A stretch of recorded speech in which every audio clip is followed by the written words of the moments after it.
How much constitutional silver do you own? Good evening, America, and welcome back to another episode of Silver Dad Knows. Remember, always live with no edits. If this is your first time here, hit that subscribe button now, as you're going to like what I'm about to say. So, just to change it up here a bit, folks, and for you to really see how much I believe in 90% silver and how much I believe that 90% silver is crucial, I am presenting right here a 1992, and this is one of those cameo editions,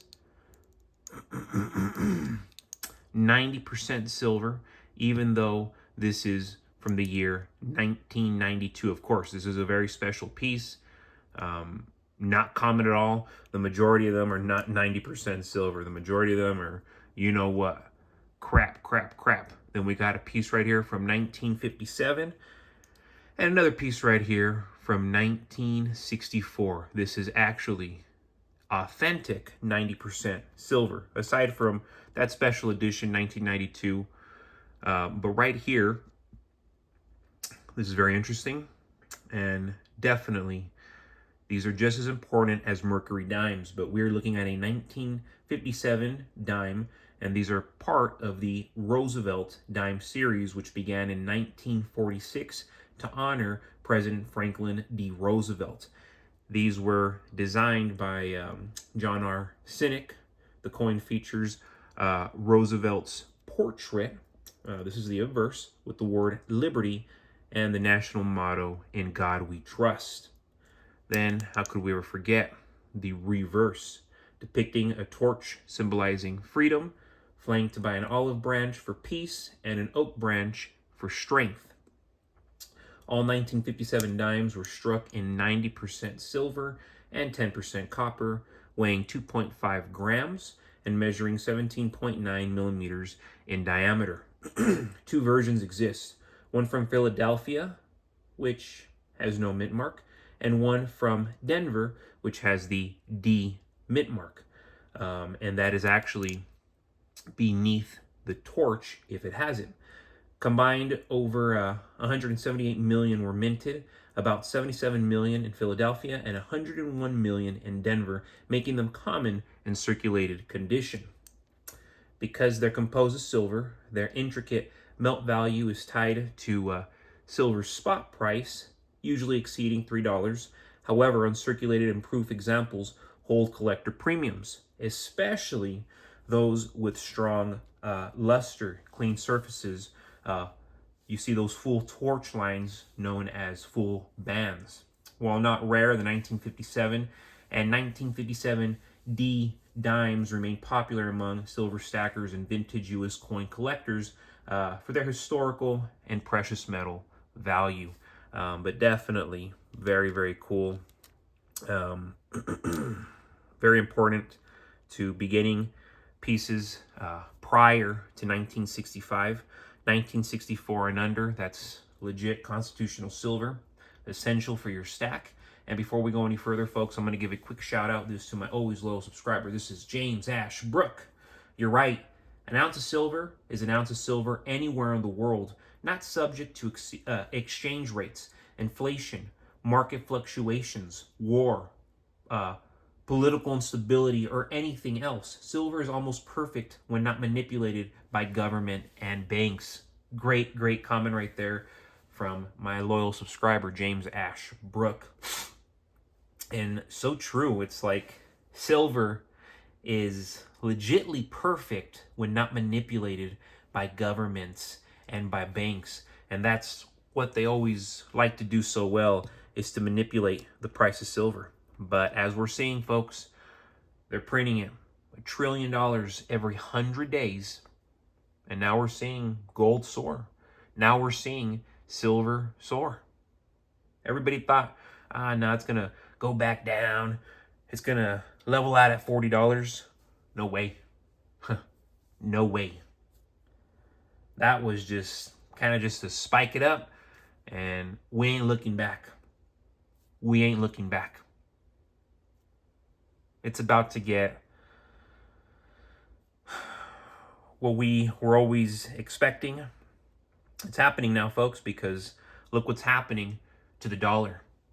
It's not that Bitcoin's just magically going to reach $200,000. It's not just that gold's going to magically reach $5,000 to $10,000, silver $100 to $300. That's not just going to magically happen. It's going to be because our purchasing power, all this funny money, all this made up money, it's not going to buy diddly. It's not going to buy diddly. And the real assets, like constitutional silver, 90% silver, actual gold, platinum, palladium, it's all going to go up. More so than where it's already at. Because we are way, way, way below where silver is heading. Most people scoff at the idea that a few $100s in silver could ever rival tens of thousands in the stock market. Yet history and economics, they suggest otherwise. The financial system is built on cycles of boom and bust. And every few generations, tangible assets like silver dramatically outshine paper investments. The current decade is shaping up to be one of the most rare turning points where physical silver takes center stage over speculative digits on a screen. Silver isn't only a shiny metal, it's real money with no counterparty risk. When you hold an ounce of silver, you own value itself. Stocks, this on the other hand, of course, represent faith.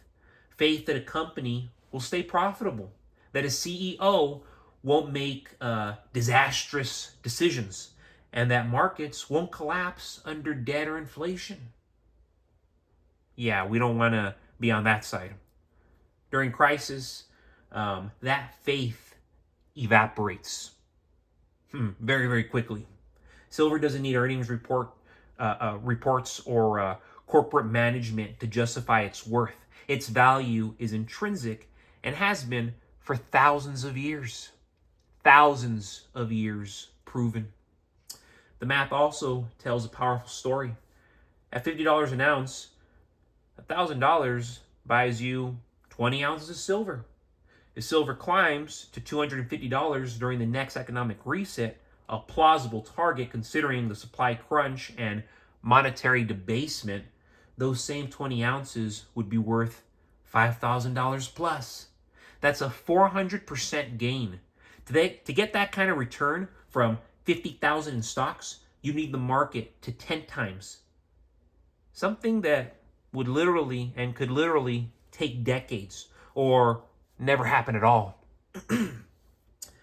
Stocks, they are tied to an over-leveraged financial system addicted to cheap money. Once interest rates rise or confidence fades, which it will, valuations collapse.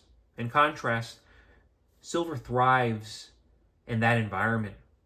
When fear rises, when inflation eats away at savings, or when currencies stumble, silver doesn't just hold its value, it multiplies it. Historically, silver's biggest gains have come right after financial crisis, not during periods of calm. Then there's the issue of manipulation and the issue of suppression. Paper markets can artificially push silver prices down for a time, but certainly not forever. Eventually, physical demand overwhelms the system, and when the disconnect between paper and real metal becomes undeniable, prices, they will skyrocket overnight.